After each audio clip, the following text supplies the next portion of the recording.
আলাইকুম ওরহমতুল্লাহি ওবরকাতুহ। সুপ্রিয় দর্শকবৃন্দ, আমি এই মুহূর্তে আছি কিশোরগঞ্জ জেলায় থানা অষ্টগ্রাম হযরত শাহ কুতুব রহমতুল্লাহ ইয়ামনির মাজারে। তো সুপ্রিয় দর্শকবৃন্দ, আমি আপনাদেরকে সব কিছু দেখানোর চেষ্টা করব। আমি নূর মোহাম্মদ হৃদয়। আমরা এই মুহূর্তে যে জায়গায় যাচ্ছি সেটি হলো একটি মসজিদ। এই মসজিদে ব্রিটিশ আমলে তৈরি করা হয়েছে। তো দেখতে পাচ্ছেন, এইভাবে কিন্তু প্রত্যেকটা দৃশ্য কিন্তু আমি আপনাদেরকে দেখানোর চেষ্টা করব। এই অষ্টগ্রামে রয়েছে অলিয়ার দেশ, হযরত শাহ কুতুব রহমতুল্লাহ ইয়ামনির দেশ।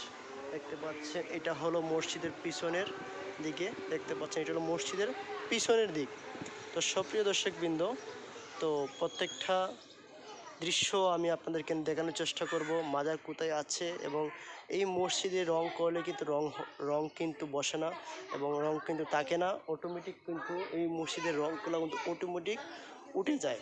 এখানে কিন্তু রং দেওয়া হয়েছে, অনেক দিন রং দেয়, প্রতি বছর রং দেওয়ার চেষ্টা করে, কিন্তু এই মসজিদের রংগুলো কিন্তু এখানে কিন্তু থাকে না, অটোমেটিক কিন্তু উঠে যায়।